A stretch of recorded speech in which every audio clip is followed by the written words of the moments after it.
بسم الله الرحمن الرحيم كل وناكسن داوديال كسو دواada barnaamijka waxa meel adag maraya weerarada isku hayaan Israa'iil iyo Iiraan iyadoo saacadihii la soo dhaafay duqimo culus labada dhinac ay isku qaadeen magaalada Tel Aviv ayaa loo geystay duqeyntii ugu baahnayd dagaalkan waxa laga cabsi qabaa in uu ku fido gobolka oo idil isla markaasna ra'iisul wasaaraha Israa'iil Benjamin Netanyahu uu doonayo in Mareykanka uu ku soo jiido dagaalkan iyadoo qorshahuna uu yahay sida Netanyahu u damacsan yahay ama uu ku haminayo in ugu dambeyntii meesha laga saari karo oo sida uu aaminsan yahay taliska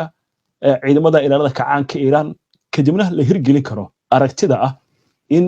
isbedel lagu sameeyo hoggaanka waddanka Iiraan meesha laga saaro hogaamiyaasha kacaanka Islaamiga ah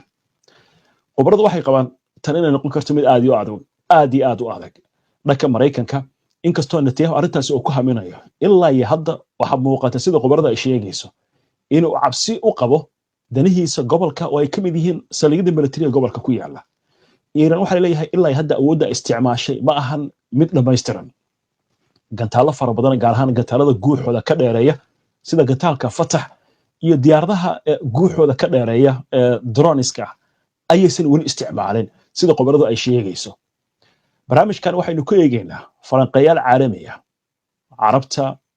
wadamada reer galbeedka iyo Iiraan oo ka hadlaya arrimahan iyo meesha ay ku dambeyn karaan suurtagal ma tahay dagaalka Mareykanka inuu soo galo sidee Iiraan oo laga dilay saraakiil muhiim ah isla markiiba ugu suurta gashay in duqeynta culus Israa'iil ay ku qaado iyadoo lagu soo waramayo dhimashada iyo dhaawaca imika dhanka Israa'iil inuu ku sii dhow yahay ilaa iyo 100 waa inta Israa'iil ay qirsan tahay waxaana lagu soo waramayaa goobaha la beegsaday inay ka mid tahay wasaaradda gaashaandhigga iyo xarumo muhiim ah oo lagu tilmaamay inay u dhigmaan kuwa waaxda gaashaandhigga Mareykanka ee Pentagonka wararkaas ayaan barnaamijkan ku eegaynaa qadka ku jira maxamed dabcan war weyn uu jira oo aan ku su'aali doono oo ku saabsan Iiraan inay noqotay wadankii ugu horeeyay sida warbaahinta Iiraan ay sheegayso kuna dhow ciidanka ilaalada kacaanka Iiraan in la soo rido diyaaradda la yiraahdo F-35 laakiin bal waxaad inoogu bilowdaa khabiirka arrimaha gobolka bariga dhexe Marwan Bishara arrimahan uu ka hadlayo xaaladan socota Israa'iil warka ay reer galbeedka ku taageerayaan ay xaq bay u leedahay in isdifaacdo iyo Iiraan oo leeyahay adna isma difaaci kartid Marwan Bishara oo la fagura arrimaha siyaasadda ayaa waxa uu sheegayaa in Israa'iil ay marmarsiyo ka dhigato in nafteeda difaacayso weeraro dambiyaana in ay ka gashay wadamo badan oo gobolka bariga dhexe ku yaala sida way yeeli kartaa buu yiri Israa'iil way yeeli kartaa sidaas sababtoo ah waxa kharash gareeya hubeeya siiya taageero diblomaasiyadeed wadanka Mareykanka waxa uu intaasi ku daray in Israa'iil militarigeeda awoodiisa ballaaran ay tahay mid ka timid dowladda Mareykanka waxaana uu sheegayaa in aynan Israa'iil awooddaasi ballaaran lahayn Israa'iil oo Mareykanka uu taageero ciidankeeda ayaa hadda waxaad moodaa in ay duqeynayso meel walba waxayna u dhigan tahay in ay adeegsanayso agabkii Mareykanka Bishara ayaa sidoo kale waxa uu soo xiganayaa weerarkan ugu dambeeya Iiraan lagu qaaday waxa uu yiri dhibaatada aaskeeda waxa weeye ama dhibaatooyinka gobolka bariga dhexe hore uga dhacay in cid walba ay u muuqato in ay la tahay gaar ahaan Israa'iil in ay dow u leedahay inay waxay rabto samayso ciday rabto ay tilaabo ka qaado xadgudub ku samayso qawaaniinta caalamiga ah iyo qawaaniinta ka dhanka ah bini'aadanimada qawaaniinta bini'aadanimada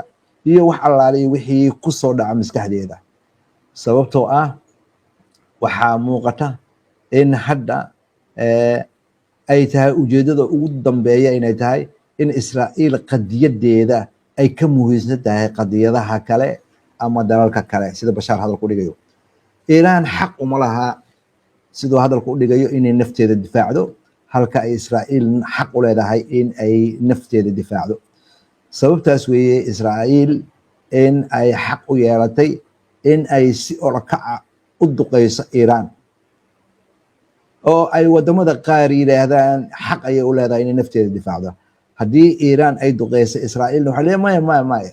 Iiraan falka ay sameysay waa fal argagixisa xaq uma laha nafteeda inay difaacdo arrintaasi Israa'iil waxa ay keentay inay xasuuq ku geysanayso iyadoo leh nafteeda ayaa difaacaya marinka Gaza ka geysanaysa xasuuq sidoo kale Israa'iil waxay xoog ku qabsanaysaa wadamada dariska ah sida Syria iyo Lubnaan oo kale iyadoo ku andacoonaysa inay nafteeda difaacaysa waxa Israa'iil u muuqataa in 60kii sano ee la soo dhaafay in ay xoog ku haysatay dhulka Falastiiniyiinta iyadoo ku andacoonaysa in nafteeda difaacayso hadda waxa ay wadaa inay duqeyn meelo badan ka geysato haddana Iiraan ayay waxay ku duqeysay nafteeda ayaan difaacaya waxaana muuqata arrintaasi inaynan ahayn mid maangal ah waqtigeena in hadda uu isbedelayo maadaama ay hadda isku gashay cid iska caabin karta waa gartay arrin kale oo muhiim ah maxamed jirta shalay saacadan oo kale wararkayga waxaynu ku jirtay Iiraan in laga diray saraakiil aad muhiim u ah taliyihii ciidamada guud taliyihii ciidamada ilaalada kacaanka taliyihii ciidamada cirka saraakiil muhiim ayaa la diray laakiin saacado gudahood waxaynu arkaynaa madaafiic roobka inay kaga dhigtay Iiraan magaalada Tel Aviv oo duqeyntii ugu ba'aneed abid ay ku dhacday waxaynu daawanay iyadoo la beegsaday xarumo kala duwan wasaaradda gaashaandhigga ay ka mid tahay xaruntii sirdoonka ay ka mid tahay saldhigyo ciidan Iiraan waxay leedahay waxaan beegsanay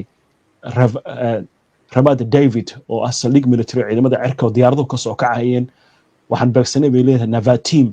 waxaa la leeyahay diyaarado badan oo F-35 ayaa loo qaaday Greega iyo Khubrus kadib markii Iiraan ay si xun u duqeysay saldhigyada militariga diyaaradaha qaarkood Iiraan waxay leedahay meel ay ku laabtaan ma jirto saldhigyada waa burburinay Israa'iil ay geysanayeen waxaa la yaab leh sidoo kale in la sheegay 5 diyaaradaha droonka ah inay soo rideen ciidanka ilaalada xuduudaha ee Iiraan iska dhaaf ciidanka ilaalada kacaanka Iiraan ciidamadii booliska ayaa soo riday 5 diyaarado droona maxay qubarada ka tiri markaa in iyadoo waxa la yiraahdo isku xirkii taliska guud ee ciidanka la dilay madaxdii in sidan Iiraan ay dib isku abaabasho si degdeg ah weerarkii gaadmada ahaa Israa'iil ku qaaday gudaha Iiraan 24 saac ka hor dhab weeye waxa uu ahaa mid darbaxyo culus ku ahaa safka hore ciidanka qalabka sida iyo ciidanka ilaalada kacaanka wadanka Iiraan sida hadalka loo dhigay waxaa la dilay abaanduliyaal taliyayaal sarsare Iiraan haddii daawadayaasha HBN aan u sharaxo waxa ay ka horumarsan tahay wadamada Yurub qaar kamid ah shacabkeeda 90 milyan ayuu ka badan yahay waa wadan leh jaamacadaha ugu badan bariga dhexe aqoon-yahanada ugu badan bariga dhexe waxa uu leeyahay wadankaasi khayraad aad u fara badan oo ay saliidda ka mid tahay khayraadkaas ayuu nacab badan ku kalifay ku kasbaday muddo badan ayaa go'doomin lagu hayay sidaalkiisa wixii ka horeeyay BRICS oo hadda uu suuq weyn ku helay oo lacag badan ka helo go'doomin ayaa muddo dheer lagu hayay iyada oo waxaas oo dhan ay jiraan ayaa Iiraan agabkeeda militariga ay horumar ku samaysay oo gantaaladan aad arkaysid iyo droniska gantaalada waliba kuwa ugu khatarsanaa ee guuxa ka dheereynayay iyo droniska kuwa ugu khatarsan oo xataa ay ruushka ku caawisay oo ruushka ay ka caawinayso xataa sida loo sameeyo droniska horumar ayay ku tilaabsatay waxaas oo dhan marka laga gudbo Iiraan militarigeeda haddii qof uu meesha ka baxo isla markii ayaa la bedelayaa isbedelkii degdega ahaa ee la sameeyey ayaa keenay falcelintii loogu talagalay in la qaado hadda ilaa iyo 6 dufcadood oo weerara ayaa la marayaa oo keliya sida Mareykanka dhinaciisa hadalku dhigayaan dagaalkan ilaa iyo 7 inuu qaataa dhici karta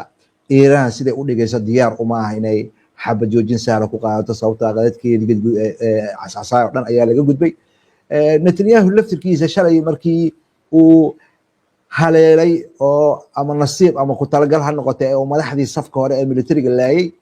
asagoo booteynaya oo telefishinada ka soo baxay oo yiri dagaalkan ma joojinayno ilaa iyo intaan Iiraan jilbaha u dhigayno oo nuclear burburinayno hadda waxaa moodaa erayadooda inay cunayaan oo ay leeyihiin keligeen kuma filna in aan burburino. tan kale oo ayadan aan meesha ka maqnayn waxa weeye sida khabiirada waxaan la fagura ay hadalka u dhigayaan Iiraan falcelinteedan ay ku qaadhay Tel Aviv ayaa waxa ay muujinaysaa militariga Iiraan inuu awood u leeyahay in uu si dhaqso ah ciddii ka dhimata ama talis sare ha noqoto ama talis kale ha noqoto dhaqso loo bedeli karo ciidankana uu howshiisa si dhaqso ah dib ugu habaysan karo sida uu hadalka u dhigayo nin arrimaha militariga hadal la fagura la yiraahdo Elijah Magnier. duqeyntan gantaalada isdaba joogga ah ee ku soo dhacaya meelo kala duwan oo Israa'iil ka mid ah ayaa waxa ay Israa'iil kala kulmaysaa inay dhib ku tahay sidii uga hortagi lahayd ayadoo leh nidaamkii difaaca cirka muddada dheer ku faani jirtay oo ka mid yahay kuwa ay ayaga samaysatay oo laba ah iyo midka Mareykanka uu keeno THAAD la yiraahdo. waxaa sidoo kale Iiraan uu ku sheegayaa ninkan khabiirka ah in ay muujisay in ay gantaalo fara badan hal maalin soo ridi karayso weliba saacada gudahood inay gantaalo badan soo ridi karayso. waxaa gantaaladaas ayaa waxaa lagu sheegayaa kuma filna oo keliya in hal magaalo ama laba magaalo la beegsado buqcad kastoo Israa'iil ka mid ah ayaa lala beegsan karaa. Israa'iilna waa ku guuldareysatay inay gantaaladaasi ka hortagto ay difaacdo ama ay cabsi geliso Iiraan inkastoo ay duqeyn xoog leh intuu geysatay saraakiishii safka hore ay leysay oo ay Israa'iil wadanku kala daadanaya ciidanku kala daadanaya cagsigeeda ayaa dhab noqday. waxaadna moodaa Israa'iil inay ruday cad aynan calalin karaynin. waa gartay cad aysan calalin karin bay ruday. waa hagaag xaggaas aan kasii anbaqaadano waxaa la leeyahay waxaa la isku hayay waxay ahayd oo Netanyahu ku andacoonayaa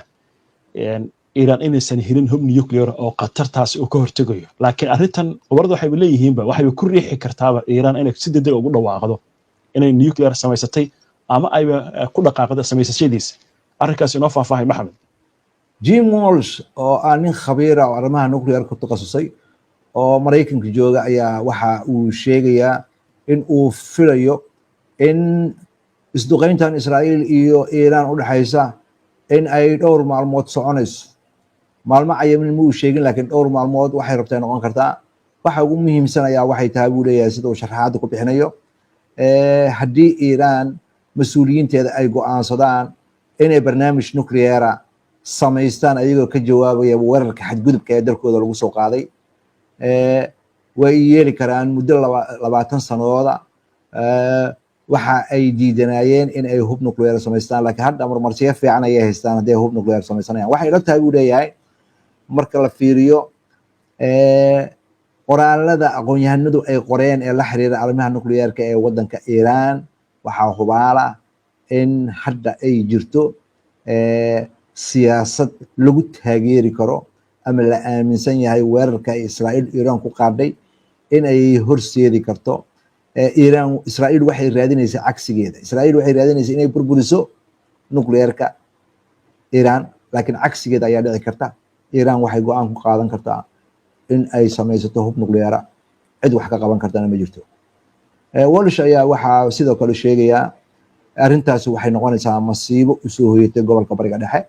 sababtoo ah hubka sida baahsan wax u gumaada ayaa faafaya. wadamo badan oo gobolka ka mid ah ayaa ku dayanaya oo Saudi Arabia ka mid tahay iyo Imaaraadka iyo kuwa lamid ah. caalamkana ma noqonayo mid nabad ah waa sidoo hadal ku dhigaya. Iiraan maxay hadda samayn doontaa ayuu isweydiiyey. ma laha ciidan cir oo xoog leh ma laha ciidankeeda xoogeeda iyo wixeeda dhan wuxuu ku kooban yahay gantaalo iyo diyaarada aan duuliyo lahayn. go'aan ayay ku qaadan kartaa in ay daba gasho oo ay ku dhawaaqdo inay samaysato hub nuclear kuna qasabto dhinaca mucaaradka Israa'iil weerarka ay qaateen inay qiimo weyn ku fadhiisato. ma aha oo kaliya inay war xun u tahay caalamka oo dhan gobolka oo dhan iyo waxa u soo hoyanaysa in tartan hubka uu yimaado ayuu ku soo gabagabeeyay hadalka. waxa weeye haddii si kale loo dhigo Israa'iil falka ay geysatay ayaa keenayaba iiraan inay hub nuclear samaysato si ay jiritaankeeda u difaacdo. waa gartay arrin muhiima jirta oo isha lagu hayo waa dagaalkan maraykanku inuu soo galo oo israa'iil ay ku soo jiido arrintanna wax badan baynu ka hadalnay dhowrkiis bilood ugu dambeeyay maxay qobarada ka tiri ugu dambeyn maraykanka dagaalkan in lagu soo jiido. inta aan lafagorayaasha ka hadlin maraykanka hadda waxaad moodaa in uu danihiisa ilaashanayo ilaa iyo 24 saac lasoo dhaafay wuxuu ku kooban yahay oo keliya inuu israa'iil ka caawiyo sidii gandaaladan looga dalfin lahaa. laakiin waxa mustaqbalka ay noqon doonta ayaa su'aalo badan laga keenayaa sida aad xusteeba su'aalahaasi khabiiro badan ayaa isweydiinaya. waxaa ka mid a khabiir asalkiisa uu iiraan yahay oo la yiraahdo Shahram Akbarzadeh oo professorka ah jaamacad siyaasadda bariga dhexe laga dhigo ee ku taala waddanka Australia. wuxuu sheegayaa in Israa'iil iyo Iiraan labadaba u muuqdaan in dagaalkan ay hadda bilaabeen u noqon doono mid muddo dheer socda.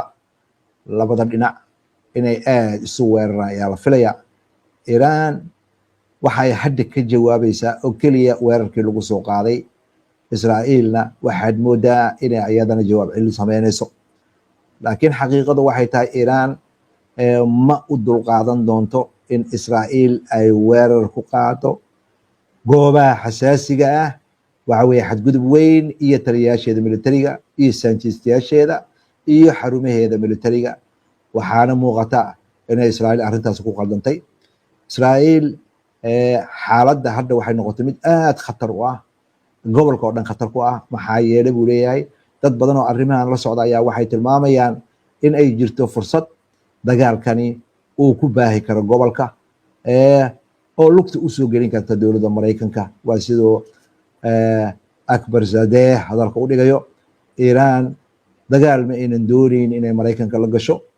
laakiin marka la fiiriyo awoodda militariga ee meesha socota ama Israa'iil ha isticmaasho ama Maraykanka ha isticmaalo waxay isdhaanta lama arko. waxa weeye waxay arrintaasi keentay in Israa'iil ay u muuqato inay ku rajo weyn tahay in ay rabto Maraykanka inay kusoo riixdo dagaalka. markay dagaalkan Iiraan ku bilaabaysay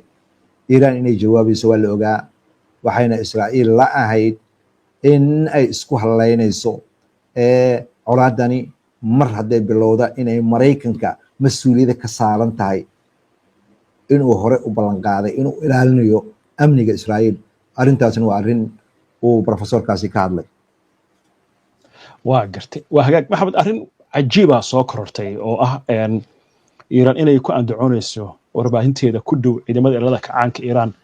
uu yar 2 diyaaradood oo F-35 la soo riday. waa markii ugu horeysay adduunyada la soo rido diyaaradaasi. sidee u suurta gashay Iiraan in ayadoo xarumo badan la weeraray weerarka kadisi ku ahaa taliyaal badan laga dilay weerarka la sheegayo in gudaha Iiraan lagu diyaariyay diyaaradaha droonka oo saldhigyada lagu weeraray nidaamyada difaaca arrintan maxay qobarada ku fasiraysaa? Iiraan waa ka duwan tahay Maraykanka iyo Israa'iil. haddii khasaare uu gaaro Israa'iil lagama yaabo khasaaraha gaara inay sheegto. Maraykanka dagaalkii uu kula jiray xoutiyiinta khasaaraha gaaray lama sheegaynin, laakiin Iiraan waa ka duwan tahay. ayadoo saraakiishii safka hore ah dadkii labeynta u ahaa militarigooda, abaanduulihii ciidamada qalabka sida, madaxii ciidamada, taliyihii ciidamada ilaalada kacaanka, madaxii ciidamada cirka la dilay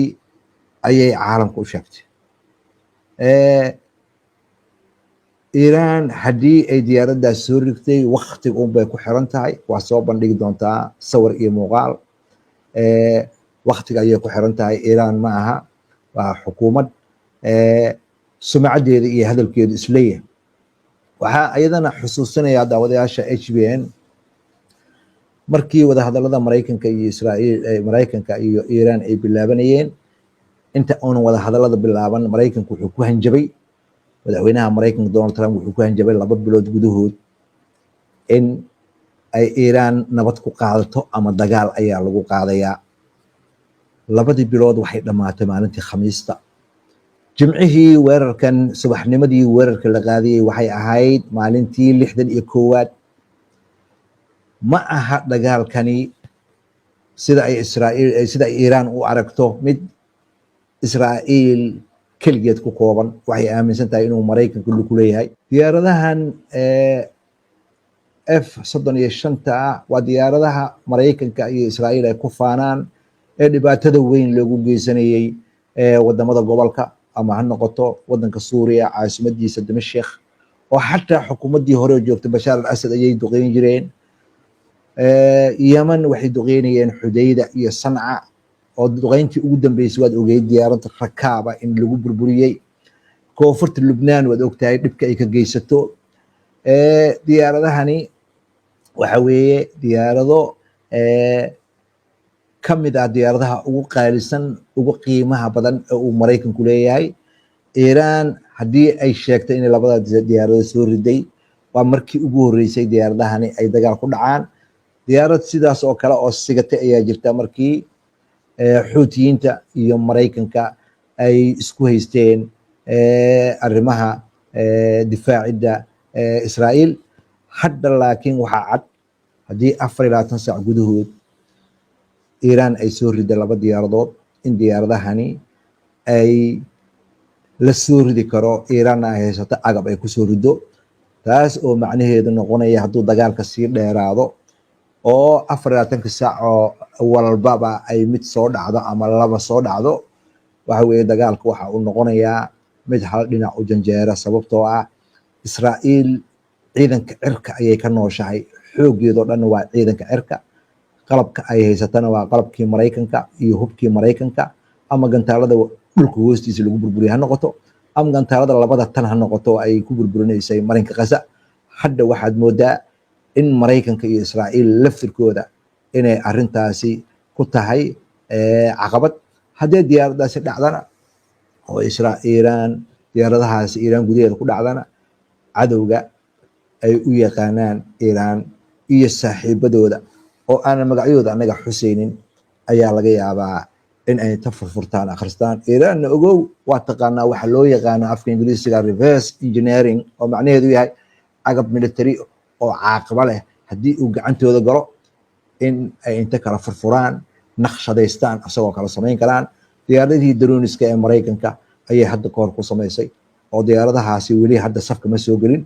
qaar xog ayay ururiyaan, qaarna bambooyin ayay wataan. dhowrka maalmood soo socota ayaa laga yaabaa inay soo howlgalaan. marka diyaaradahaasi inay wax noqoto dharbaaxi xoog leh ayay ku tahay ciidanka cirka ee Israa'iil, oo ah awoodda keliya ay isku halaynayso marka ay timaado dagaal. waa gartay. xiisadan dabcan cid walba waxay leedahay faraha ka bixi kartaa. ma jira wax la oran karo dadaal ama dhexdhexaadin la samayn karo? inagoo xalay ogeyn golaha ammaanka wixii ka dhacay, ma laga yaabaa arrintan in afka la qabto intaysan burqan? ilaa hadda anaga intaan xoogaal u nahay, doodii xalay golaha ammaanka qaramada ka midoobay oo aragna waxa ka dhacay. wadamada la leeyahay arrintan waa u furan u dhuuban yihiin, waa geli karaan. waxaa ka mid ah Shiinaha. Ruushka si cad ayuu u diiday. hadda haddii aan fiirsano hawada wadanka Iiraan, waxaa soo gashay diyaarad ka timid dhinaca Shiinaha. diyaaraddaasi waxaa laga yaabaa waa diyaaradda keliya ee hawada ee wadanka Iiraan maraysa, oo laga yaabo in ay qaadayso wado wafdigii dhexdhexaadinta keeni lahaa. laakiin Iiraan uma muuqato in ay dhexdhexaadin yeelayso, iyadoo aanan si fiican, waa sida hadalka loo dhigay, ayn Israa'iil u edbin xanuunka ay marinka Gaza gaarsiiso oo kale aan la gaarsiin. in Israa'iil oo weli cid walba isku taagaysa oo qawaaniinta caalamiga burburinaysa, in Iiraan inay la hadasho suuragal maaha. Iiraan dhankeeda marka laga fiiriyo way taas. dhinaca Israa'iil marka laga fiiriyo, ayadaa dabkan shiday. weliba sidee ugu dhacday Israa'iil oo dadkeeda 10 milyan ka yahay? waa sawirkaas weeye, dadka tus weyne wax yar sawirkaasi. diyaaradda keliya ee hawada saaran waa meesha calaamadda fallaarta ay ku taalo. waxa ay ka soo gashay dhinaca waqooyiga ee wadanka Iiraan ka soo gashay, waxaana leh diyaaraddaasi Shiinaha. wafdi shiina ayay wadaa laga yaabo inay dhexdhexaadin wadaan hawada wadanka iiraan oo dhan way caddahay aan ku noqdo qodobkii aan waday marka dhinaca Israa'iil marka laga fiiriyo dagaalkan ayadaa dabka shiday ayadaa bilowday dagaalkan marka ay bilowday Israa'iil shacabkeedu waa ilaa iyo haddii loo buunbuuniyo oo loo badiyo 10 milyan ka soo qaad Iiraan waa 90 milyan wadamo badan oo Yurub ayay ka dad badan tahay midda kale Iiraan waa wadan warshado leh oo wax soo saara oo gacantiisa ku tiirsan khayraad fara badan leh sidee ku keentay dowladdaas la biiro oo Mareykanka uu tabantaabiyo in ay sheegato inay xukuumadda Iiraan ridayso ayaa Iiraan waxay u aragtaa inay khad cas tahay afka ku ballaarin mayso Iiraan laftirkeeda waxaa u qarsoon inay Israa'iil ka takhalusto dhowr gooro horena hogaamiyaha ruuxiga waa sheegay taliyaashii la dilay qaar ka mid ayaa sheegayay haddana waxaad moodaa ballankii ay qaadeen in ay magaalada Tel Aviv ka dhigayaan meel eber in ay hawsheeda wadaan waa tahay maxamed aad baad u mahadsan tahay dabcan wixii soo kordha daawadayaal si joogta ayaan idinkugu soo gudbin doonaa haddii alla idmo haddaba waxaan warar oo soo dhacaya iyo macluumaadyadan iyo xaaladan si aad u heshid wararka rasmiga oo sugan haddii aad ku cusub tahay baraheena bulshada ama horey aadan ugu xirnayn ku soo biir